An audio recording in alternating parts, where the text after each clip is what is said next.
Bonjour à tous, c'est Claire, bienvenue dans cette vidéo où je vais vous présenter le coffret Chakra Carte Oracle de Sagesse, un guide spirituel de transformation intérieure. C'est un jeu qui a été créé par Tori Hartman et illustré par Gretchen Resch Baskin. Bon, je ne sais pas bien le prononcer. Alors, c'est un jeu c'est super mignon, la présentation. On a une sorte de petit tiroir là, qu'on tire avec un ruban. Hop là, et puis à l'intérieur, on a le livre, petit livre d'accompagnement qui n'est pas très grand. Et puis au fond, là, on a les cartes. Alors je les ai enlevées parce que au fond, les cartes se coincent. Et donc en fait, quand on l'utilise souvent, mais on risque d'abîmer les cartes. Voilà. Alors maintenant, voici les cartes qui sont très jolies, en fait, dont j'adore le dos. C'est vraiment le coup de cœur que j'ai eu pour ce jeu-là vient de l'illustration du dos des cartes. Alors, on va regarder le livre en premier lieu. Donc, on voit Chakra, carte oracle de sagesse.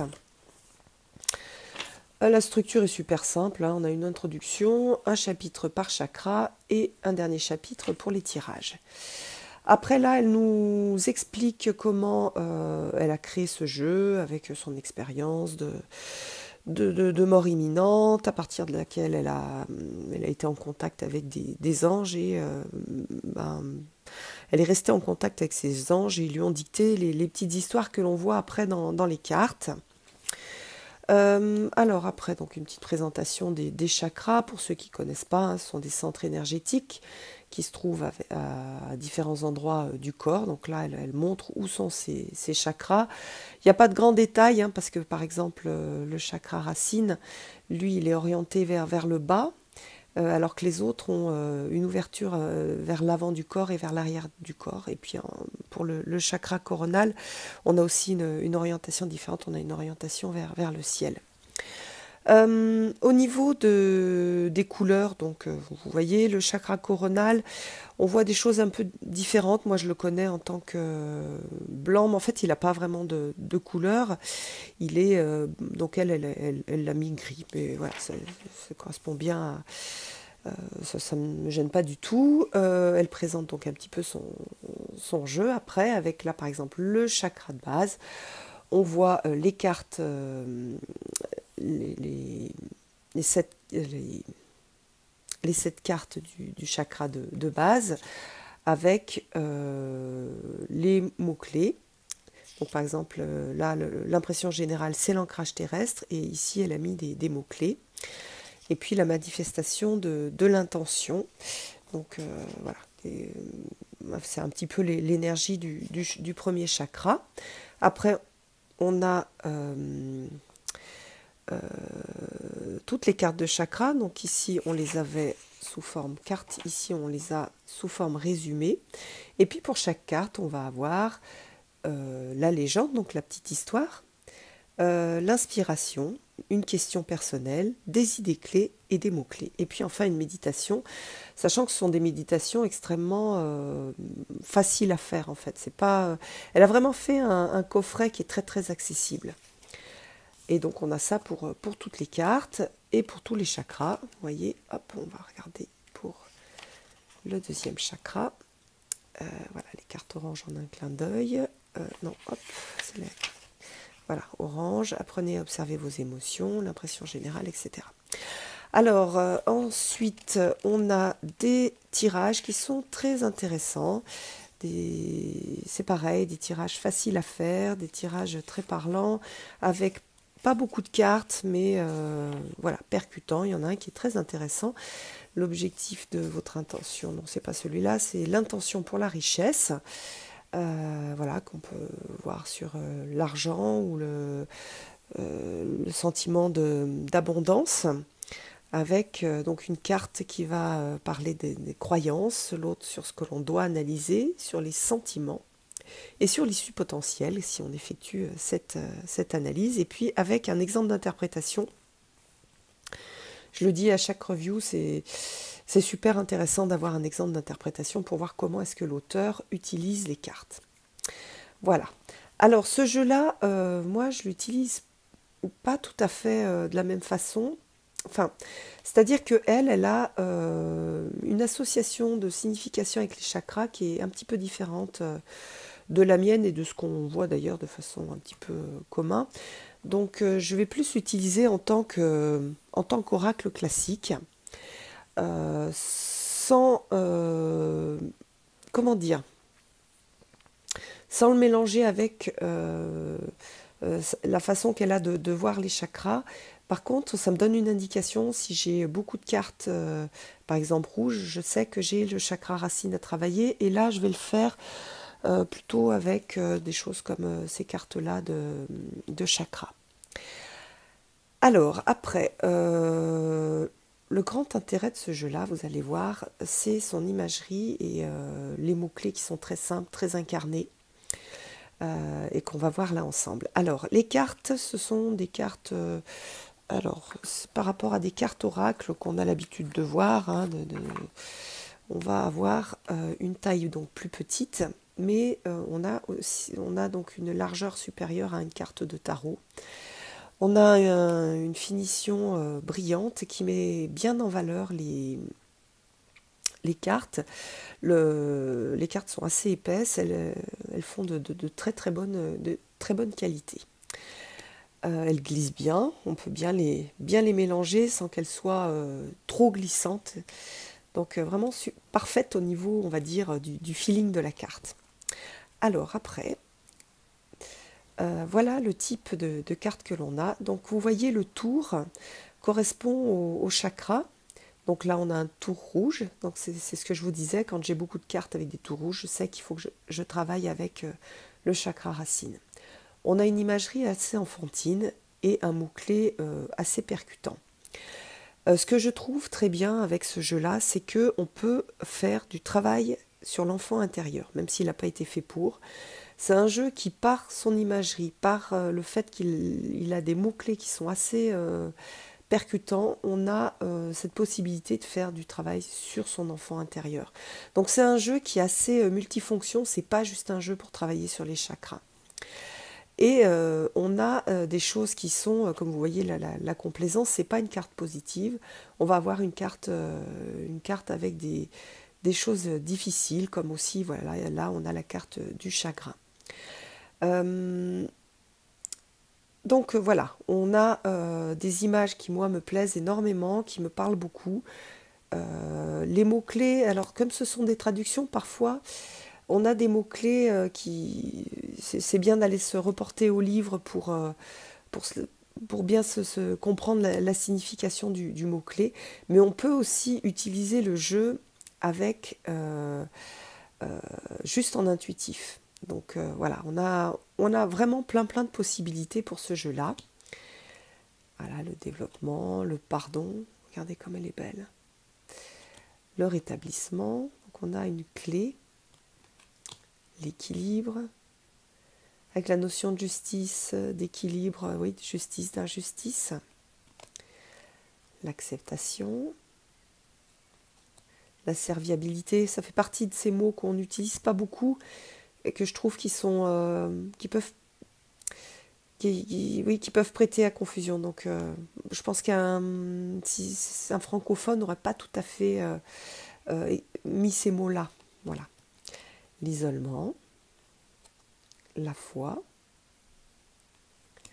le bourreau de travail, la gratitude. Donc vous voyez que là on a une carte plutôt qui a l'air d'être une carte de cœur que moi j'aurais plutôt mise au niveau du chakra du cœur, qu'elle elle a mis au niveau du troisième œil. Mais voilà, on peut aussi discuter.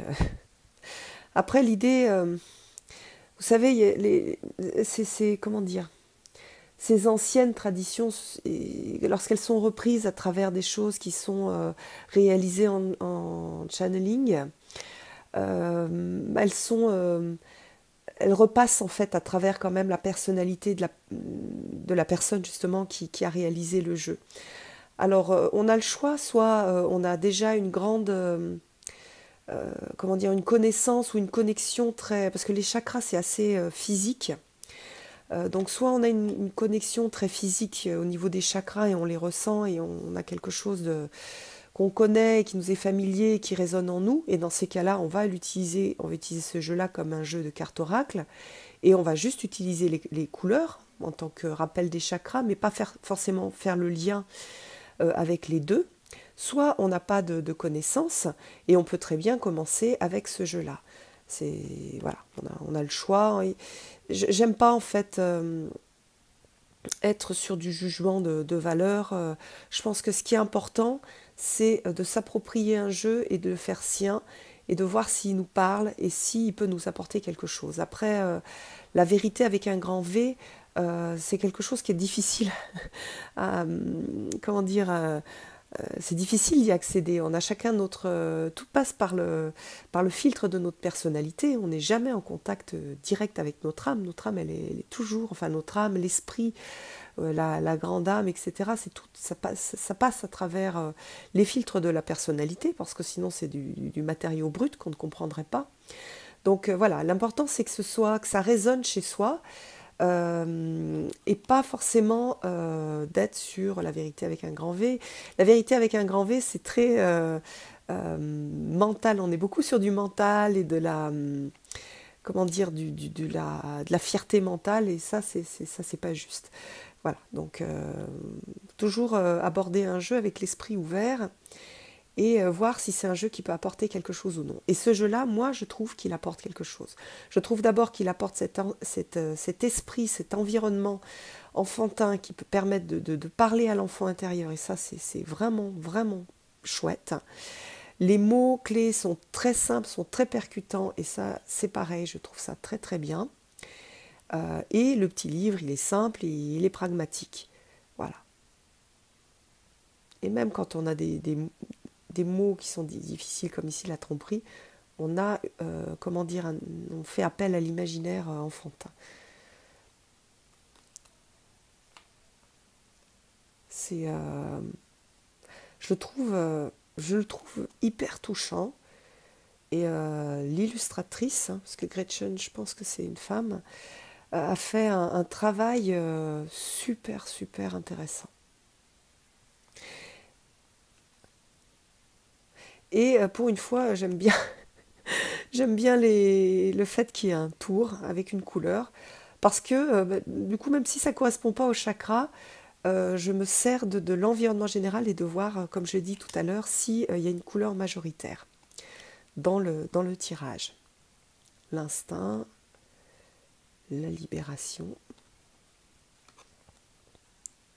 la sagesse, la découverte, la création, le mysticisme,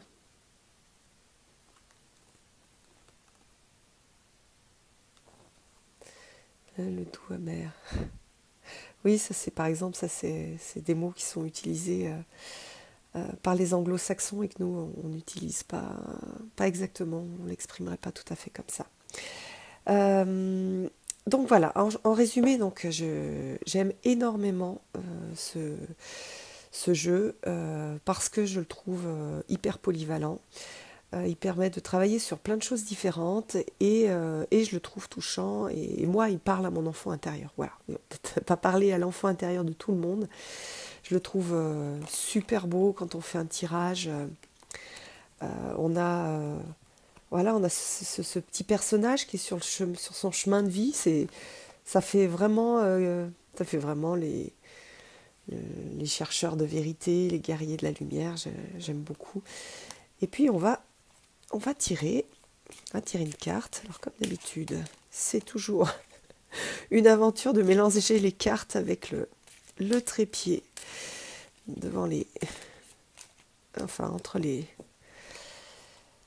mains. Alors on va couper, hop, et puis on va regarder le message de cette carte. L'impasse. Alors l'impasse.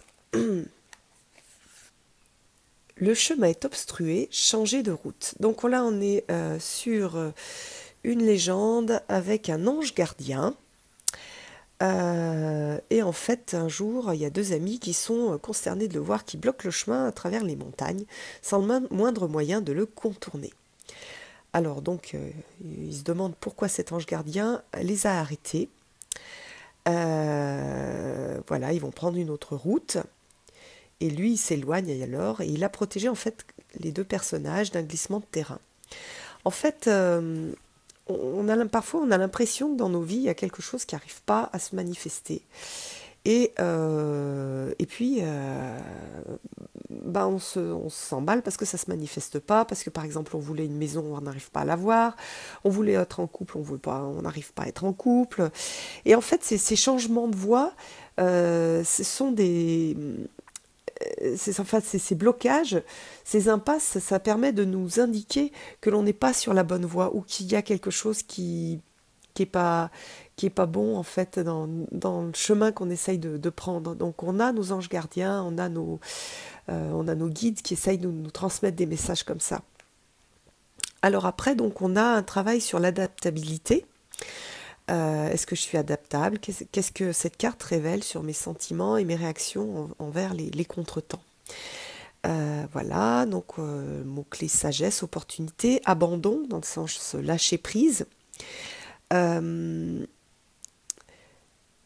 puis donc on a une petite méditation. Alors, donc cette carte-là, elle nous indique que ce jeu est super justement pour travailler les blocages que l'on peut avoir, les impasses que l'on a l'impression dans lesquelles on a l'impression d'être bloqué dans notre vie. Et donc c'est un jeu qui peut permettre de se réorienter. Et c'est très juste, je trouve. Je trouve que c'est extrêmement juste. Voilà, j'espère que cette vidéo vous aura fait un petit peu rêver et qu'elle vous aura fait voyager dans ce monde de Gretchen. Cette fois-ci, j'évite de dire son nom de famille pour pas être ridicule. Et puis donc, je vous donne rendez-vous pour une prochaine vidéo. À bientôt!